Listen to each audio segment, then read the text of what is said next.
Quick note, if you've ever wanted to read the Bible in its original languages, we're now offering online language courses. Click the link in the comments below to register. There are a lot of Bible translations. The King James Version, the New International Version, the New Revised Standard Version, not to mention the ESV, the NASB, the ASV, and more. With so many options, and so many acronyms, what is the best translation of the Bible? Now, this is a mega long video because in order to answer this seemingly simple question, we need to lay some serious groundwork about how translations are even made in the first place. In the first half of the video, we'll examine manuscript traditions and translation philosophies, and in the second half, we'll compare and contrast some translations in a series of case studies. Let's start with what do we even mean by the Bible? For Christians, the Bible is one big anthology consisting of two sub-anthologies, the Old Testament and the New Testament. The New Testament is a collection of 27 books dating from the 1st century CE and perhaps a few from the 2nd century. It includes the 4 Gospels that recount the life, teachings, death, and resurrection of Jesus, the book of Acts, which is kind of like a sequel to Luke, a bunch of letters attributed to the Apostle Paul, a bunch more letters attributed to various other people, some anonymous, some named, and the book of Revelation. The other anthology is the Hebrew Bible, a collection of ancient Israelite texts including narratives, laws, poetry, prophecies, and wisdom literature. For Jews, the Hebrew Bible is the canonical collection of scripture, called the Tanakh. Though Jews arrange the collection differently compared to Christians. Christians call it the Old Testament, and pretty much all Christians agree on at least 39 books, plus or minus the deuterocanonical books, which we'll discuss shortly, while Jews divide it into 24 books in 3 main sections, which we'll examine later in the video.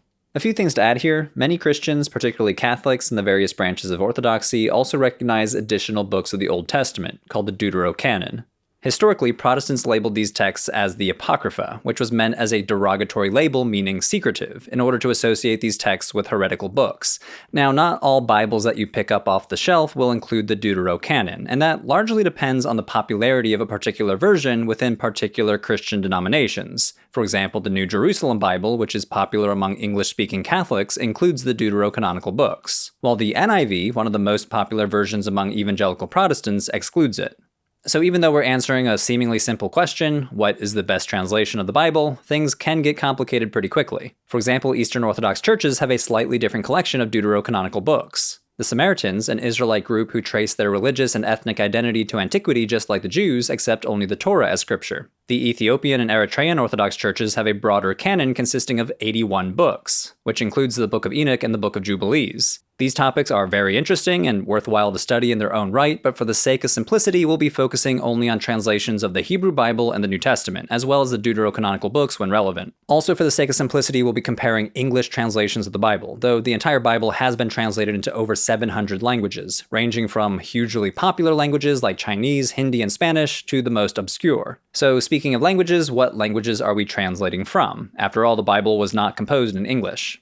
The Hebrew Bible was composed in, well, Hebrew. Hebrew is a Northwest Semitic language closely related to other Canaanite languages that arose in the Eastern Mediterranean during the Bronze and Iron Ages. Although sections of Daniel and Ezra are actually preserved in the related language Aramaic. Based on inscriptions found by archaeologists, Hebrew was the most commonly spoken language in the kingdoms of Israel and Judah, roughly from 1000 to 586 BCE. But the context of these Aramaic passages tell us that at least later in their history, the majority of people in ancient Israel were speaking Aramaic instead. The texts of the New Testament, on the other hand, were composed in Koine Greek. This was a dialect of the Greek language that became the common language of the Eastern Mediterranean world in the centuries after the conquests of Alexander the Great. This was the native language of the Gospel writers and the Apostle Paul.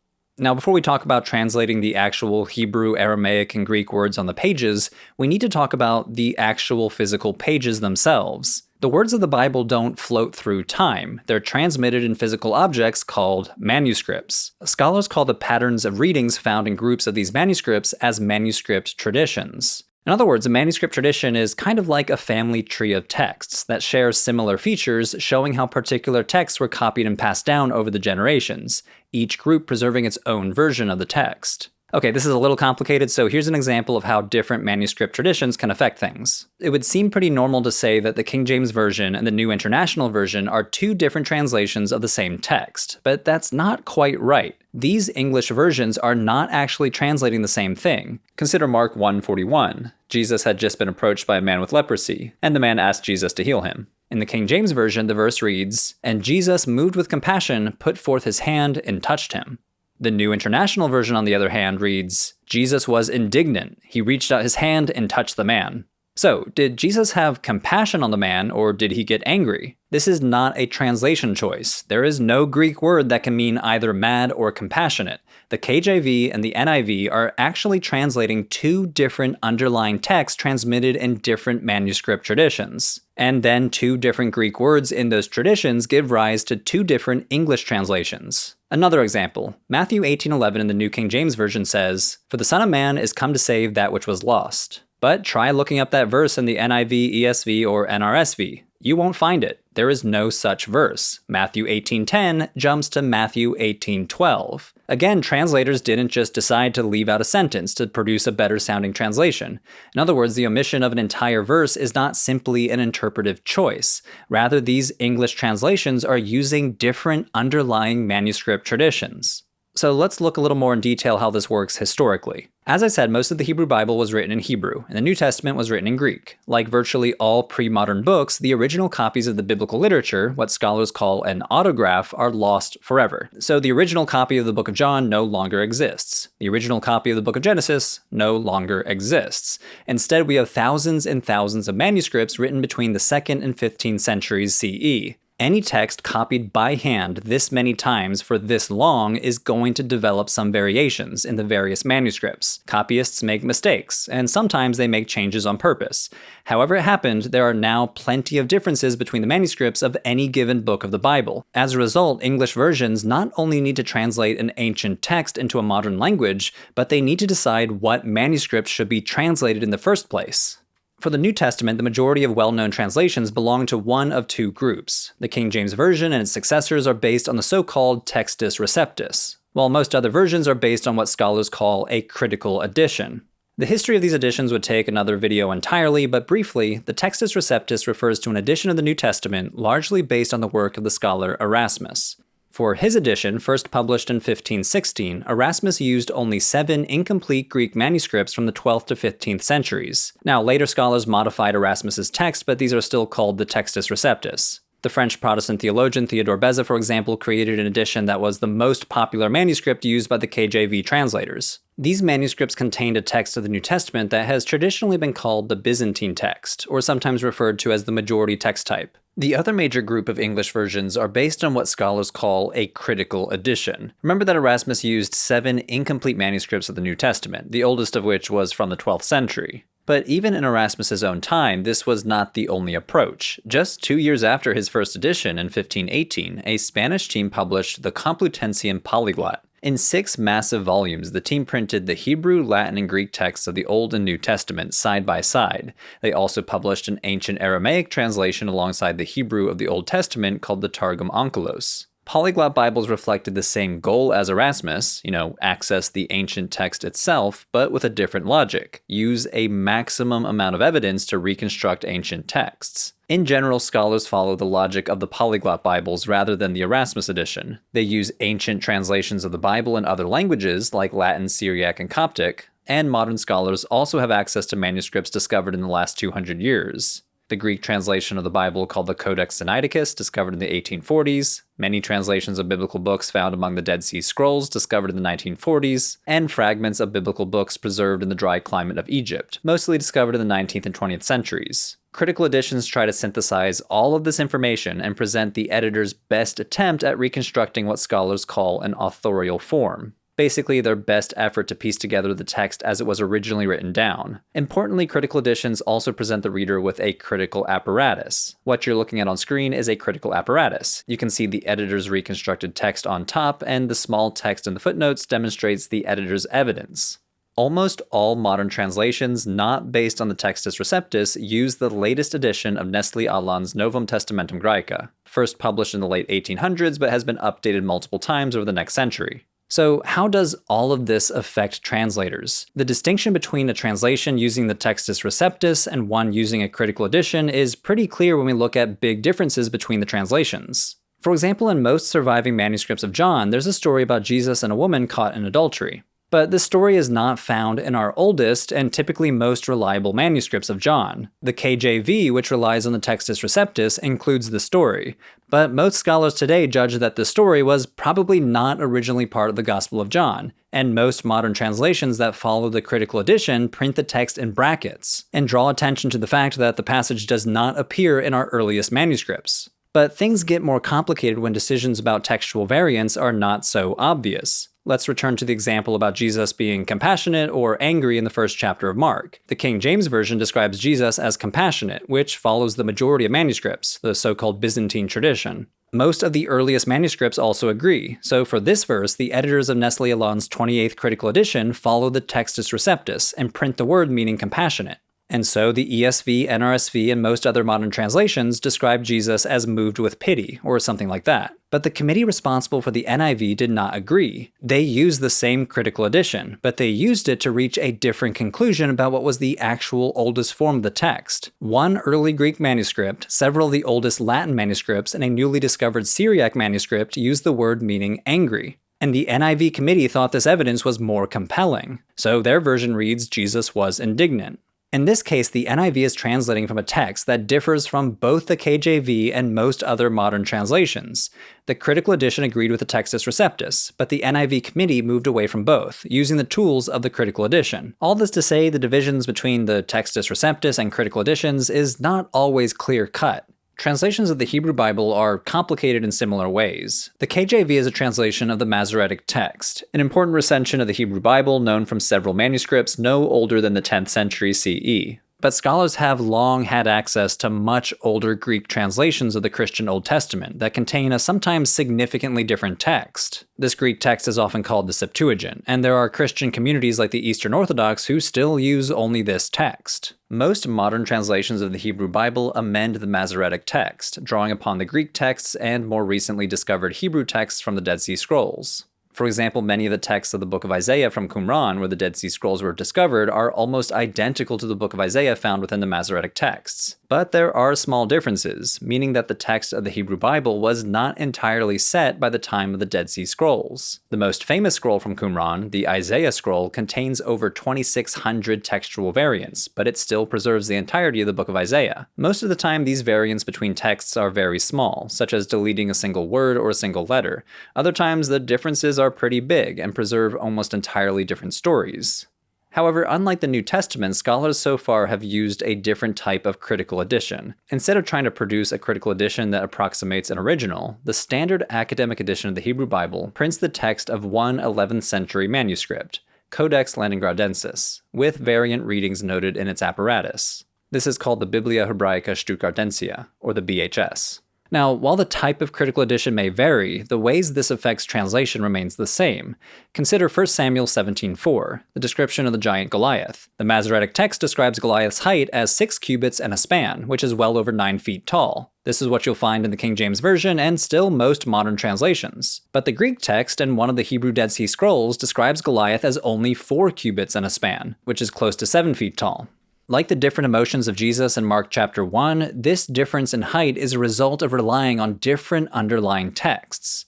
Okay, we've now laid the groundwork. We now understand how using different physical material, either by choice or by access, results in different translations. Now let's talk about translation philosophy, which basically means what guides the decisions that different translators make. Now, if you've ever studied a second language, you'll know that 2 translators, working with the exact same text, will often produce different translations. This is because translation, every single translation, involves decisions, interpretive decisions, like the decision to keep the height of Goliath in cubits instead of converting it into feet or meters. You've probably heard people describe translations as more or less literal. We've all heard something like, your translation says that, but a more literal translation says this. The implication is that literal translations are self-evidently better than the alternative, but this is not necessarily true. The very idea of literalness is rarely well defined, and given certain definitions, it is not all that clear that a more literal translation is better than a less literal translation. So consider the phrase, "what's up?" We don't usually say what's up to mean what is above you. It's more like what is your current state of affairs, and sometimes it just means hello. A literal translation in the sense of non-figurative ignores these extended idiomatic uses and renders it as an inquiry about what's above the speaker. You can probably see the problem already. If we understand literal in this way, a literal translation would prefer the supposedly most basic meaning of the words or phrases. Sometimes this does work well. The New International Version translates the beginning of Proverbs 14:16 as the wise fear the Lord and shun evil. By contrast, the NRSV reads, the wise are cautious and turn away from evil. Notice that the NIV specifies that the Lord is the object of the wise person's fear, while the NRSV leaves the object of fear unspecified. In this case, the NIV and the NRSV are translating the same underlying Hebrew text. The NRSV, however, is a more literal translation. The Hebrew manuscripts give the verb to fear without any object. The NIV supplies the Lord to clarify the meaning of the text as they understand it, and their interpretation might be right. The Lord is often the object of fear in the book of Proverbs, but the Hebrew text does not specify that. So in this verse, the NRSV sticks to a more literal rendering of the text. But is that better? Well, the literal translation gives room for the reader to decide what might be the proper object of a wise person's fear. But if the NIV is indeed correct with their interpretation, this translation might add some clarity to an otherwise ambiguous verse. So while a literal translation can sometimes be preferable, it's not always the obviously most accurate or best choice. In fact, sometimes a literal translation is just the wrong call. In Exodus 34, God appears to Moses on Mount Sinai. God's proclamation to Moses begins with disclosing that God has a long nose. The Lord, the compassionate and gracious God, long of nose, abounding in love and faithfulness. Or at least that would be a literal translation of the Hebrew. None of the popular translations that you might know will render the phrase literally. Instead, your favorite translation probably says God is long-suffering or slow to anger. But the meaning of the underlying Hebrew here is indisputable. Exodus uses the adjective long, modifying the noun nose, describing a characteristic of God. Of course, translators recognize this as a well-attested idiom in Hebrew, used to refer to a kind of patience. A literal translation, long-nosed, would not capture this idiomatic use. Translators needed to make a choice, and for most readers, translators decided a less literal translation would be clearer. Likewise, there are many good reasons not to translate the Greek New Testament literally. When a demon-possessed man confronts Jesus in Mark chapter 5, the man literally says, "What to me and to you?" That's it. No verb, nothing else. What to me and to you. That translation may be literal in a certain sense, but it doesn't make sense in English. Most translations instead give something like, "What do you want with me?" This translation does make sense in English, but notice how this translation requires a number of interpretive decisions about context and idiom beyond the definition of individual words and grammatical rules. This translation is less literal, but it more closely approximates what the translator believes to be the intention of the author or the impression that the phrase would have made on an ancient reader of Greek. Another example, in his second letter to the Corinthians, Paul complains that he has not withheld his intestines from the church, but they withheld their intestines from him. Gross. Well, despite appearances, Paul is not urging the church in Corinth to show him their guts. Rather, he's requesting that they act out of compassion and generosity toward him and his mission. The NRSV thus says, "There is no restriction in our affections, but only in yours." That is a far cry from a literal sense of each word, but lots of ancient readers thought that emotions originated in the intestines. Think about what we mean when we say that someone wears their heart on their sleeve, or we have heartache. In the case of Paul's plea for compassion in 2 Corinthians, the less literal translation is better for most readers. The whole notion of literalness also really struggles with how to translate gender. English has a gender-neutral third-person plural pronoun. They, theirs, them. The word they doesn't suggest that the referent is either masculine or feminine. Moreover, we have a lot of gender-neutral ways of referring to groups. Words like people or folks that don't suggest either gender. Greek and Hebrew, however, don't have any gender-neutral equivalents. Their pronoun equivalents to they and them must be gendered. As you'd expect, groups of women are grammatically feminine, and groups of men are grammatically masculine, but mixed-gender groups are grammatically masculine. Likewise, words for collectives like people are grammatically masculine in both Greek and Hebrew. And any pronoun referring to those people as they or them will likewise be masculine. So what's a translator to do? When should we translate grammatically masculine terms with English masculine equivalents? And when should we find a gender-neutral or gender-inclusive alternative? If the grammatically masculine word whoever can refer to either males or females, what is the more literal translation? In the end, translators need to make a choice. The translator needs to decide whether they think the author was referring to men specifically or using the grammatically masculine term to refer to a mixed gender group. This problem is stark in the different translations of sibling language in Paul's letters. Paul's letters are addressed to both men and women, and at various points, women are addressed directly or given gender-specific instructions. But throughout the letters, Paul addresses his readers as adelphoi, a masculine plural word for brothers. Different English translations make different choices about how to translate the use of a collective masculine word for a mixed gender group like Paul's churches. The NRSV and the TNIV will use brothers and sisters, except where the context suggests that Paul is exclusively addressing men. The ESV, on the other hand, uses brothers, exclusively. So does that make the ESV more or less literal? Well, it's following a Greek grammatical rule not found in English, so it's debatable. And it's easy to see why we might prefer a different approach since Paul is literally addressing a mixed gender group. Because of all these problems with thinking in terms of literalness, scholarly discussions of translation philosophy will often use the terms formal equivalence versus dynamic equivalence, instead of literal versus less literal. Dynamic equivalence refers to conveying the thought or idea of the original text, focusing more on the message rather than the specific wording or grammatical structure. Formal equivalence refers to staying as close to the structure and words of the original text. Now, the whole distinction between dynamic and formal equivalence is often presented as a stark binary choice, but as you might have guessed from this whole discussion, many translations incorporate elements from both approaches depending on the passage or context. So it's kind of a false exercise to line up translations from most formal to most dynamic. Passage by passage, sometimes word by word, translating the Bible involves complicated interpretive decisions. Sometimes the NIV is more literal than the NRSV. More often the opposite is true. But that doesn't by itself make either translation better or worse. Instead, it's more useful to understand why each translation looks the way it looks. Then you can evaluate their decisions and their philosophy that shapes those decisions from a position of knowledge.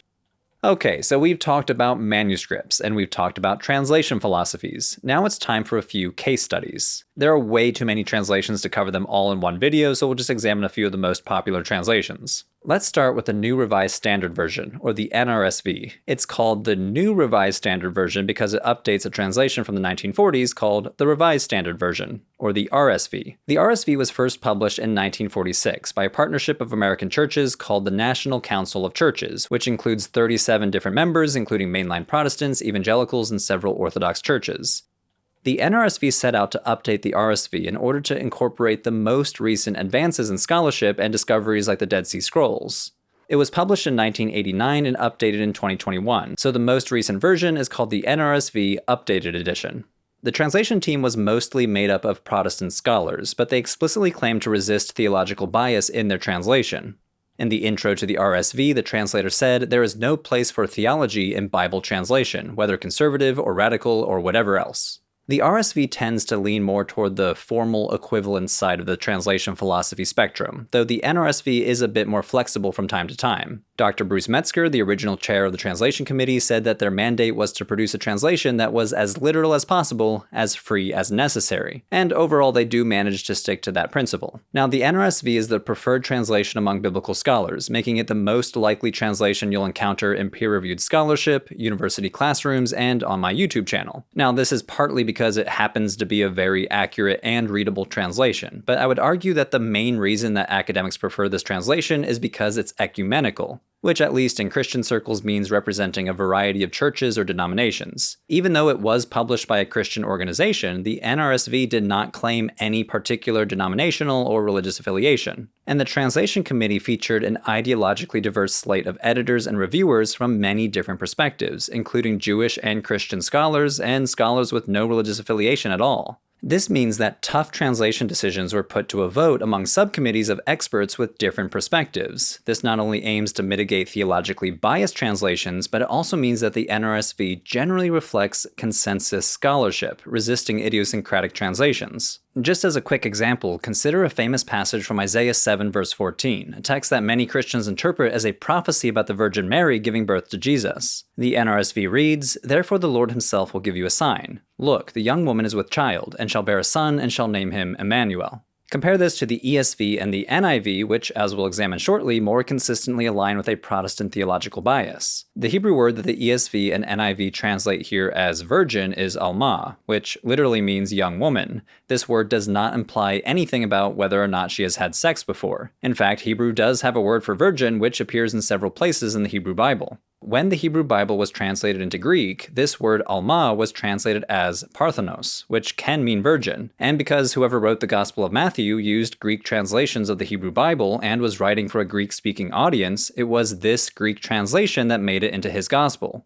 Matthew 1 verse 23, "Look, the virgin shall become pregnant and give birth to a son." The NRSV translation of these two verses more accurately reflects that change. In Isaiah chapter 7, it follows the Hebrew and translates alma as young woman. And in Matthew chapter 1, it translates the Greek parthenos as virgin. The ESV and the NIV don't do this, likely in an effort to protect the messianic undertones that Christians have historically seen in Isaiah chapter 7. Now, most of the controversy surrounding the NRSV centers on the translator's decision to include gender-inclusive language. Since the NRSV was spearheaded by more liberal Protestant groups, one of their motivations for updating the RSV was to produce a more gender-inclusive translation, and they did this by removing what they viewed to be unnecessarily masculine-oriented language. That's not my opinion, they say that explicitly. A statement from the first edition of the NRSV says, "During the almost half a century since the publication of the RSV, many in the churches have become sensitive to the danger of linguistic sexism arising from the inherent bias of the English language toward the masculine gender, a bias that in this case of the Bible has often restricted or obscured the meaning of the original text." Their policy was to render verses that refer both to men and women by using an inclusive term, even if the original Hebrew or Greek uses a masculine term. So, for example, Psalm 1:1 in the RSV says, "Blessed is the man who walks not in the counsel of the wicked," while the NRSV reads, "Happy are those who do not follow the advice of the wicked," replacing the word man with the gender-neutral those. A similar decision was made in the letters of Paul. Now, as we saw earlier, Paul frequently refers to his audience with the masculine term brothers. So in the RSV, Romans 1:13 starts with, "I want you to know, brethren," while the NRSV reads, "I do not want you to be unaware, brothers and sisters." The NRSV translators argued that in most of these cases they were being more faithful to the original intent of the text. Paul probably was not only referring to men when he says brothers in his letters, since he was writing to churches with both men and women. But using gender-inclusive language sparked some backlash, especially among conservative Christian groups. They argued that the changes were more motivated by political correctness or a liberal theological agenda than by a genuine commitment to produce an accurate translation. Now, we'll get into this more when we discuss the English Standard Version, but it's worth noting that not all criticisms of the NRSV's gender-inclusive translations stem from political or theological motivations. Some critical scholars have also raised some issues. For example, some of these choices do actually affect the meaning of the text. For example, in Galatians 6 verse 7, the RSV says, "Whatever a man sows, that will he also reap." Paul uses the Greek word anthropos here, which often means males in particular, but can refer to a human being in general. In order to achieve a gender-inclusive translation, the NRSV says, "You reap whatever you sow." This changes the meaning, even if it's subtle. Paul is talking generally about human conduct, but the NRSV might imply Paul is making a pointed statement aimed at his audience, you instead of humans in general. Now, I'm not a Bible translator, but my hunch is that the NRSV translators could have used the word person here to achieve the same gender-neutral goal while retaining Paul's original sentiment. Other critiques are more complicated. Let's consider a problem that arises in the NRSV when comparing Psalm 8:4 and Hebrews 2 verses 6 and 7. The RSV of Psalm 8:4 reads, "What is man that thou art mindful of him, and the son of man that thou dost care for him?" The NRSV rendered this as, "What are humans that you are mindful of them, mortals that you care for them?" The NRSV changes man to human. However, the New Testament quotes this passage in Hebrews chapter 2, and the author of Hebrews assumes that Psalm 8:4 is a prophecy talking about a specific male human, Jesus. That reference comes through loud and clear in the RSV by using the words man and son of man, but it's lost in the NRSV. The scholar Bart Ehrman, who himself is a fan of the NRSV and uses it in his teaching, criticizes this translation decision, saying this passage is not talking about exalted humans as a race, the way the translation now indicates. It is speaking specifically of the superiority of Christ, a particular man/son of man. But there is no way the English reader can know that. As a result, in fact, the passage in Hebrews no longer makes any sense. All this to say, no translation is perfect. I don't want to be taken here as an NRSV booster. It has its issues. But in the end, most scholars today prefer the NRSV mostly because it contains fewer partisan or sectarian readings compared to other translations. Next, we have the English Standard Version, or the ESV, which was published in 2001. Like the NRSV, the English Standard Version was a revision of the earlier RSV, but the ESV was produced with a very different goal in mind. From the start, an evangelical editorial team explicitly set out to produce a translation that appealed to theologically conservative Christians who hold views such as biblical inerrancy or traditional gender-based limitations on authority, the belief that only men can hold certain positions of authority within the church and in the household. By the late 1990s, most of the evangelical world had already rejected the NRSV as too liberal, but in late 1996, word got out that another popular evangelical translation, the NIV, would publish their own gender-inclusive version.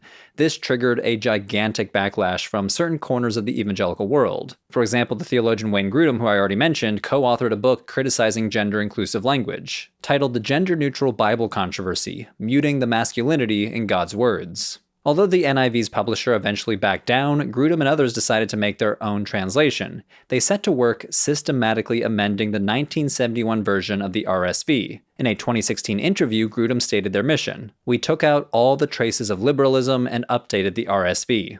Since gendered language was a primary motivation for creating the ESV, let's look at a few examples. Sometimes the ESV only changes a single strategic word, as is the case in a passage in 1 Timothy chapter 5, a letter that claims to be by the Apostle Paul, but the majority of scholars argue was composed by someone else. In 1 Timothy 5:14, the author instructs his audience how to help widows, saying that younger widows should remarry and start new families. The RSV reads, "So I would have the younger women marry, bear children, rule their households, and give the enemy no occasion to revile us."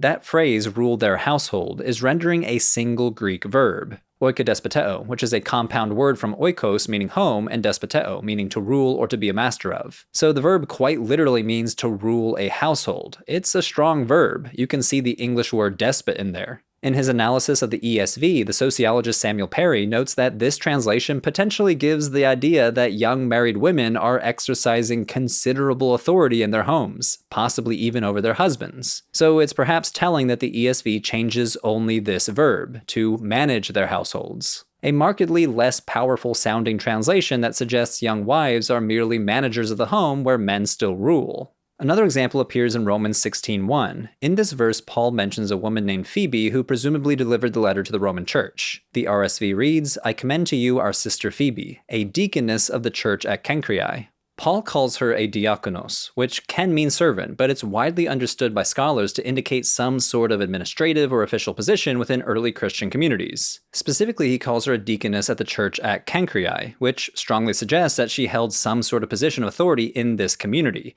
However, the ESV translators chose to translate that same word as servant, closing off the potential interpretation that she held any formal position of authority. Interestingly, elsewhere in the letters of Paul, the ESV editors translated that exact same word as minister.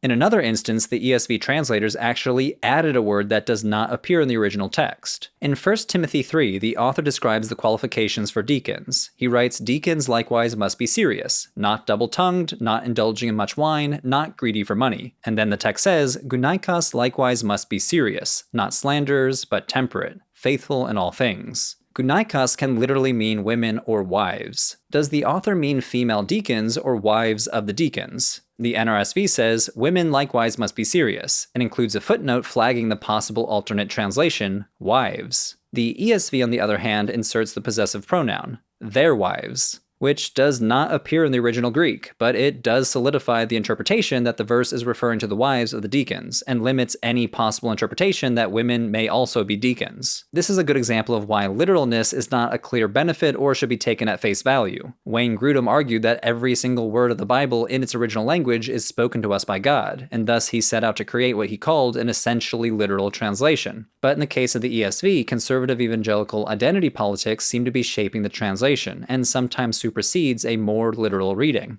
Now, to be fair, translators of any sacred text in any religion are always making decisions about what a text is meant to say for their own community. But when those decisions align so clearly with a specific subset of Christian thought, I would not recommend that translation for the critical study of the Bible, or even to readers outside of that particular community.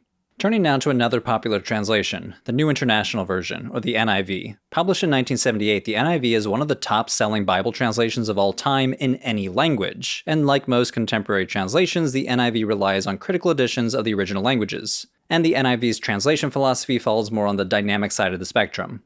From the start, the NIV was an evangelical project. It was sponsored by an evangelical organization called the International Bible Society, since rebranded as Biblica, which still holds the copyright to this day. The NIV's translators represented several different evangelical denominations and were recruited from evangelical seminaries, universities, and organizations like the National Association of Evangelicals. Like the ESV, the NIV explicitly was designed to appeal to a conservative Protestant audience, though this was not a secret. The translators shared their doctrinal commitments in copies of the NIV itself. For example, the 2005 edition says the translators were united in their commitment to the authority and infallibility of the Bible as God's words in written form. The translators were in fact required to subscribe to particular statements of faith. These motivations, of course, are not ones that all scholars can share. As the scholar Jason Badun says, creedal commitment has nothing to do with linguistic skill or other necessary criteria of accurate translations. In other words, signing a confession of faith may work for the in-group, but for a scholarly translation, if you're aiming to assemble a translation team of experts, their religious identity should not be the primary concern. So here are a few examples of this conservative evangelical perspective in the NIV.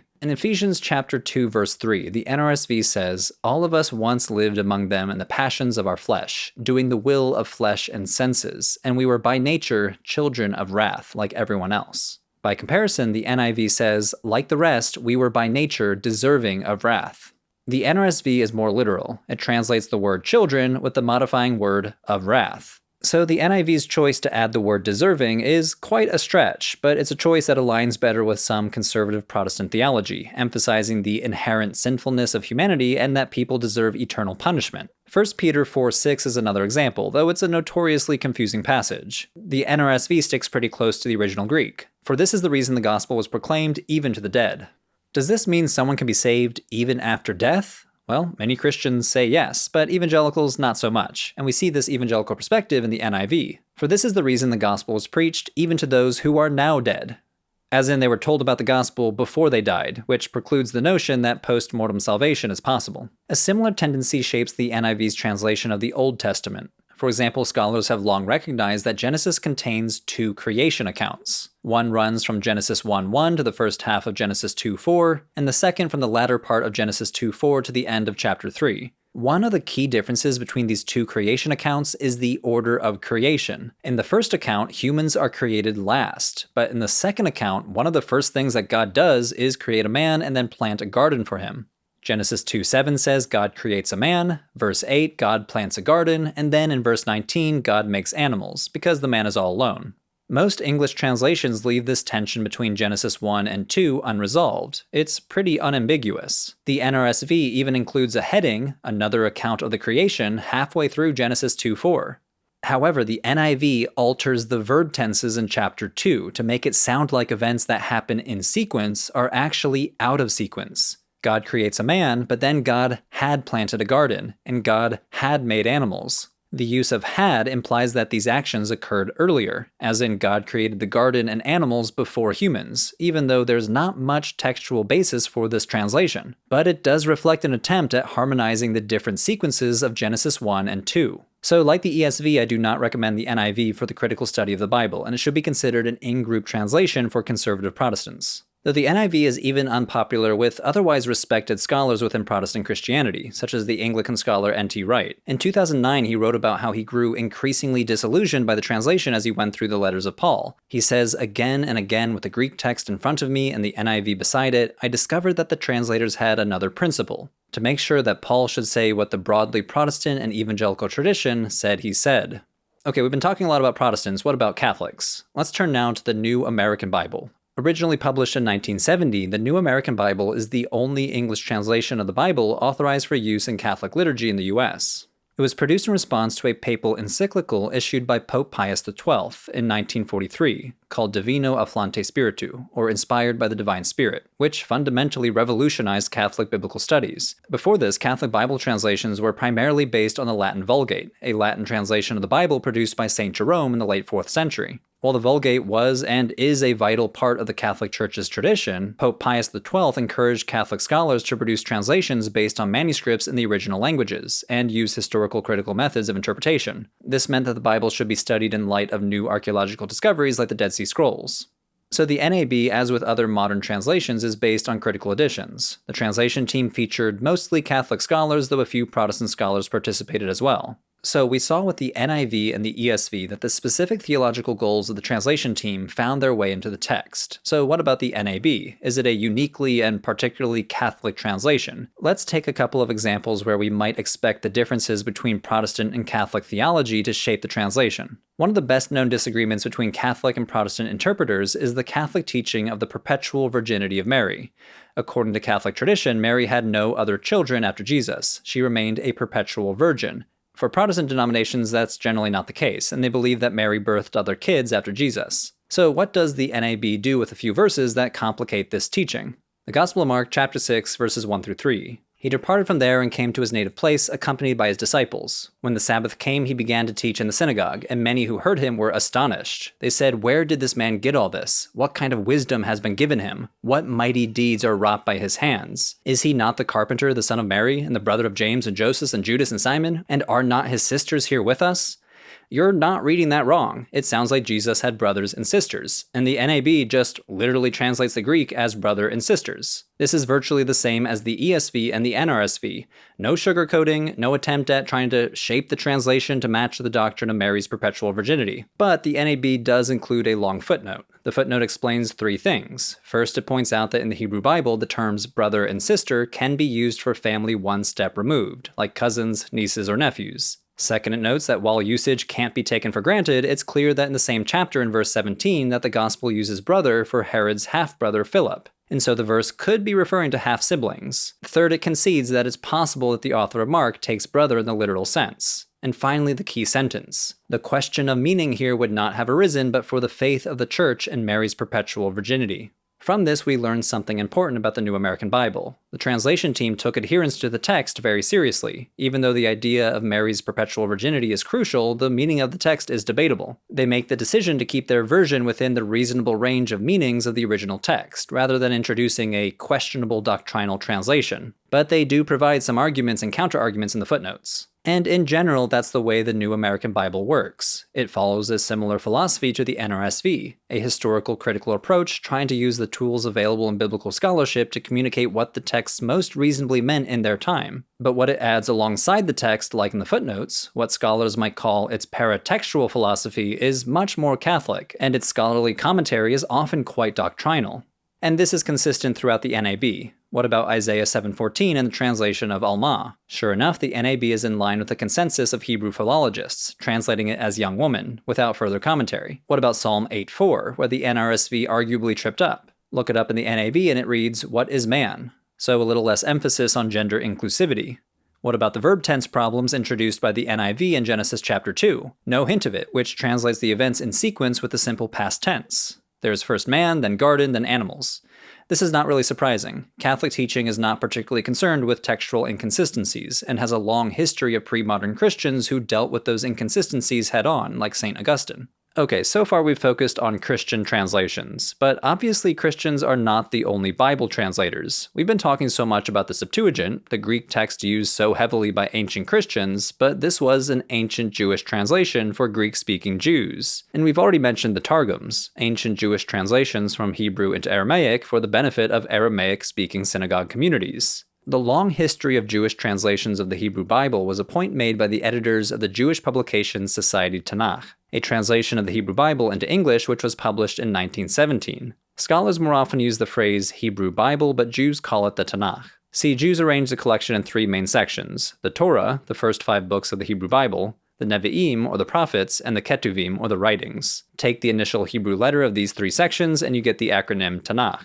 The original editors of the JPS noted that Jews have for millennia learned to live in places where Hebrew was not the majority spoken language, so they've made translations: Greek, Arabic, German, and more. By the early 1900s, the US had become home to the largest population of Jews in a single country outside of Russia, and so it was time for an English translation. Now, just like all the other versions we've been looking at, a committee drafted the JPS, though unlike Christian translations, as you might expect, the editors paid close attention to Jewish interpretive tradition. They made an active choice to work from the Masoretic Hebrew as their primary base text. As for their translation philosophy, the JPS editors say explicitly that the job of a good translator is to make the Hebrew intelligible. This means the dynamic use of English idiom wherever necessary. So far, fair enough. But as the chief editor of the later revised version, Harry Orlinsky, pointed out, in truth, the 1917 Jewish version was essentially but an extremely modest revision of the English Revised Version of 1885, a late 19th century revision of the King James Version. Now, the original JPS did print Hebrew poetry as poetry and used quotation marks in ways that better resembled Jewish interpretations, but in the end, it looked a lot like a revised KJV. Just check out Genesis 1. The text is identical except the JPS uses unformed instead of without form in verse 2, and uses a lowercase s in Spirit of God, to communicate that this is not the Trinitarian Spirit of God clearly in place in the KJV.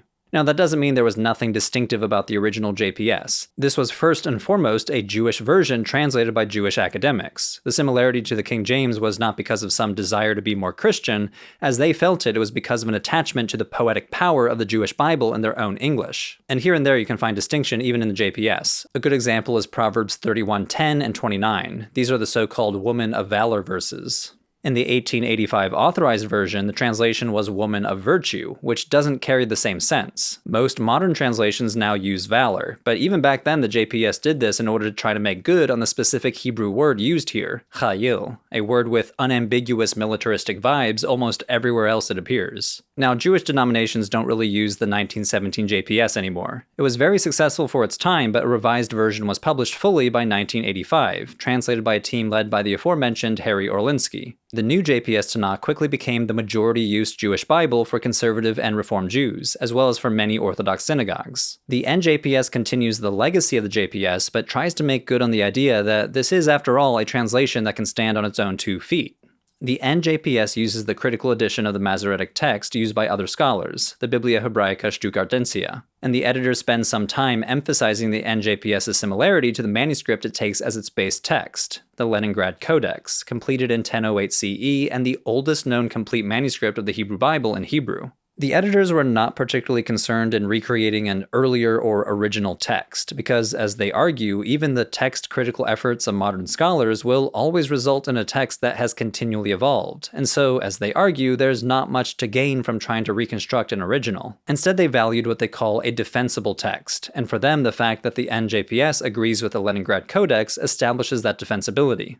The translation philosophy of the NJPS remains the same as its predecessor, to render the Hebrew intelligible in English. The main updates in the NJPS modernize the language and make some phrases more idiomatic when necessary. So what does this look like in practice? Let's take a look at the opening of Genesis 1. The same section that we saw was a slightly revised KJV in the original JPS. The NJPS translation instead goes like this: "When God began to create heaven and the earth being unformed and void, with darkness over the surface of the deep, and a wind from God sweeping over the water, God said, 'Let there be light,' and there was light."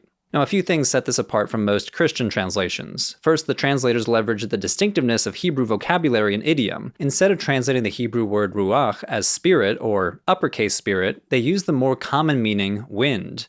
One theological side effect, of course, is that it's now much harder to read this text in any other way than a strictly monotheistic way. God has no spirit or son assisting in creation. Second, you'll also notice a little tweak in the beginning. There's no iconic phrase, "in the beginning." Instead of that first word translated solo, denoting a strict time at which everything else follows, they translate it with the next 2 words together, marking an aspect of God's creative activity. So, which is better Hebrew? Well, they both work, but the NJPS is a little more idiomatic, and actually many scholars argue it's a better translation. And that's basically the long and short of it for the NJPS. It does what it sets out to do to make the Hebrew more intelligible. When it can create something a little more distinctive with its Hebrew, it does. Just to be clear, it's actually pretty similar to scholarly Christian translations in a lot of ways, and that's no accident. The editor Harry Orlinsky was also part of the translation team for the NRSV. Compared to earlier translations, both the NRSV and NAB paid a lot more attention to Hebrew experts, and especially Jewish academics. Okay, so we've looked at some popular Protestant translations, the standard issue Catholic one, and the most popular Jewish translation. Is there anything left? And the answer is yes, there's one big elephant left in the room, and we've talked about it before on this channel, the King James Version. Sponsored by King James I and published in 1611, the King James Bible arguably went on to become the most influential English translation of the Bible ever made. It quickly became the standard Bible for English-speaking Protestants in particular, and its language and phrasing had a profound effect on English literature and language. Today it's widely read among Protestant denominations, and the Church of Jesus Christ of Latter-day Saints uses the Latter-day Saint edition of the King James Version for its English-speaking members. While the KJV is undeniably a monumental work of literature, it's also not particularly accurate and it shouldn't be used for the critical study of the Bible. Unlike all of the previous translations we've mentioned so far, the King James Bible doesn't use modern critical editions. When the KJV was created in the early 1600s, there was no Nestle Aland or BHS. Moreover, like I've already mentioned, the scholars involved simply didn't have access to some key manuscript discoveries like the Codex Sinaiticus or the Dead Sea Scrolls.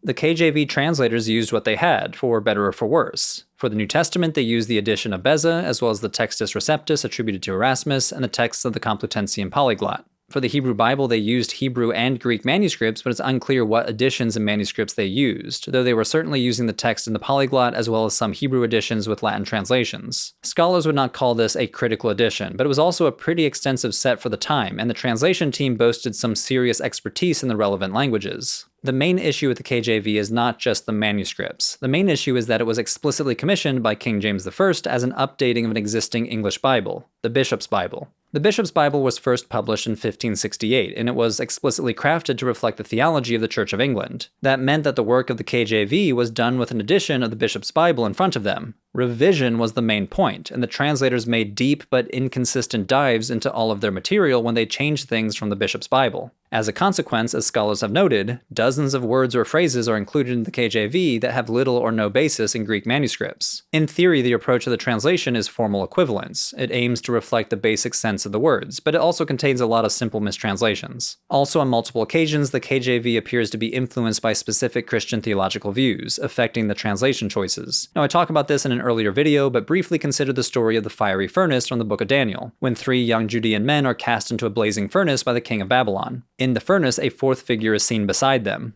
The NRSV says, "He replied, but I see 4 men unbound, walking in the middle of the fire, and they are not hurt, and the 4th has the appearance of a god." This implies that a divine figure joins the men in the flames, shielding them from harm. However, the original Aramaic can be also translated as a son of the gods. The NRSV thus provides a footnote offering the alternate translation. However, look at what the KJV does. "Lo, I see 4 men loose, walking in the midst of the fire, and they have no hurt. And the form of the 4th is like the Son of God." Here the translators opted for the Son of God, capital S. Son of God is a title often attributed to Jesus Christ in the New Testament, leading this verse to imply that Jesus himself was in the furnace with the 3 men. All this to say the KJV is not a good translation for the critical study of the Bible. It does a lot of things as a work of literature, but its underpinning manuscripts are not up to contemporary standards, and it really has an overt theological framing that predetermines a lot of its interpretations. Okay, so for all of you who made it this far, congrats. You've probably noticed that there isn't one definitive answer to what makes the best English translation of the Bible. Different translations serve different purposes. The KJV can be valued for the elegance of its language, though perhaps not for academic study. I consider translations like the ESV or NIV to be denominational translations for use within the limits of their denominations, but that doesn't mean they are fundamentally broken translations. They are still based on critical editions, and crafted by scholars. You just need to be aware that more theologically motivated translation choices arise occasionally on issues important to conservative Protestants. Though if your goal is the critical academic study of religion, I'd recommend prioritizing what we could call a scholarly compromise text like the NRSV updated edition. Again, it's not perfect. Compromise means not everyone is getting their way, and as we saw, some of the gender-neutral translation choices do affect the meaning, but it generally avoids partisan or idiosyncratic translations since the translation team was more ideologically diverse compared to others. But for any translation, it's worth asking 2 questions. First, what is the basis for the translation, as in what are the manuscripts or critical editions that they used? And second, what is the translation philosophy? Keeping those things in mind, you'll be in a much better place to evaluate what each translation represents and whether it's something you'd want to use. But of course, you really should just learn the original languages. So back when I was a university student, I took my first New Testament Greek class. And it's a little cringe to say this, but it's really not an exaggeration. That class was life-changing for me. Within a few weeks, I was able to read verses in the New Testament in their original Greek. Within a few months, I was able to tell the difference in writing style between the Gospel of John and 1 Corinthians. I went on to study Homeric and Attic Greek. Later, I picked up Latin and Coptic. It set me on this path. One of my dreams for this channel has been to offer classes in sacred languages. Languages with religious significance, and there are a lot of them. Sanskrit, Pali, Arabic, Hebrew, Coptic, Syriac, and of course, Greek. So I'm super excited to announce that we're starting to roll those out, starting with Intro to Koine Greek, the so-called common Greek dialect used to write the New Testament, the Septuagint, and other early Christian texts. It'll be taught by a friend and colleague of mine, Dr. Chance Bonar. Chance and I met back in graduate school. He was getting his PhD at Harvard, I was getting mine just across the Charles River at Boston University, and we were part of a tight-knit circle of grad students studying early Christianity and the religions of the ancient Mediterranean. He has been a longtime collaborator on Religion for Breakfast, he was the main researcher and writer for our episodes on the Antichrist and the Shepherd of Hermas, and he has taught Greek at Harvard Divinity School, so he's super experienced. The class will run for 8 weeks starting on September 24th live on Zoom, and you'll get lifetime access to the recordings. So no worries if you can't make the class live, you can watch the recordings after the fact and then get feedback from Dr. Bonar during virtual office hours. Registration costs $200, and by the end of the course you'll be able to read Greek out loud, translate short passages from the New Testament, and you'll get hands-on education from a Harvard-trained scholar of early Christianity. To register, head on over to religiondepartment.com, and if you're watching this way after the class has started on September 24th, 2024, sign up for our newsletter to get notified of future classes. Again, that's religiondepartment.com. Hope to see you there.